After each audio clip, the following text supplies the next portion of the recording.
এই মাসুম, চল চল, সুদের টাকাটা দিয়ে আমরা শহরের দিকে যাব ফুচকা খেতে।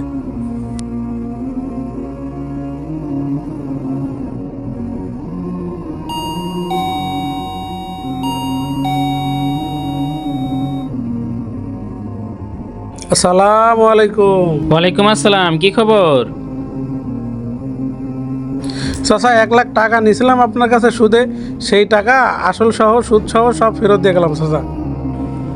বাহ বাহ বাহ বাহ, ভালো ভালো। আচ্ছা আচ্ছা, ঠিক আছে, সমস্যা নেই। যদি আবার লাগে তো নিয়েন, ঠিক আছে, সমস্যা নেই, যান। এই ভাই সুদ খায় তা তো জানতাম না।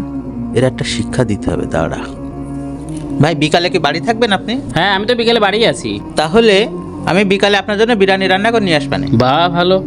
সুদের টাকাও দিয়ে গেলো, লাভও দিয়ে গেলো, আবার বিরিয়ানিও খাওয়াবে। আচ্ছা ঠিক আছে, বিরিয়ানি আমার আবার খুব পছন্দ। হ্যাঁ আচ্ছা ঠিক আছে, তাহলে বিকেলে এসো, দেখা হবে ইনশাল্লাহ। আমি বিকেলে বাসায় থাকবেন। হ্যাঁ ঠিক আছে।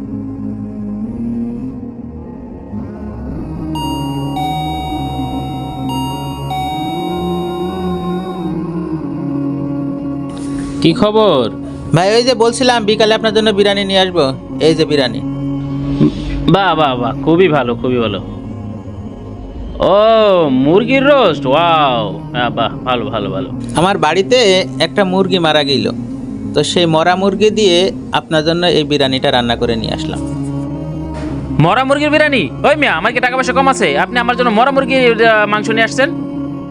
কেন ভাই, মরা মুরগি খাওয়া যাবে না? ওই মিয়া, মরা মুরগি খাওয়া হারাম, আপনি জানেন না? ও, মরা মুরগি খাওয়া হারাম এটা আপনি জানেন?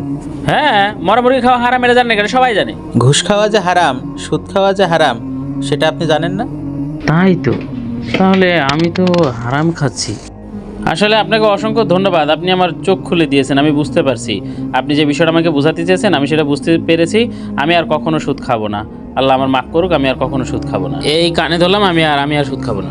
আপনি যে বুঝতে পেরেছেন, এই জন্য আল্লাহর কাছে অনেক শুকরিয়া। সুদের সঙ্গে জড়িত সবাইকে নবীজি সাল্লাল্লাহু আলাইহি ওয়াসাল্লাম অভিশাপ দিয়েছেন।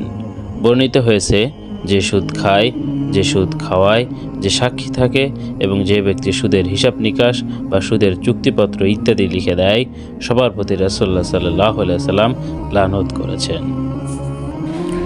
তিরমিজি, হাদিস 1206।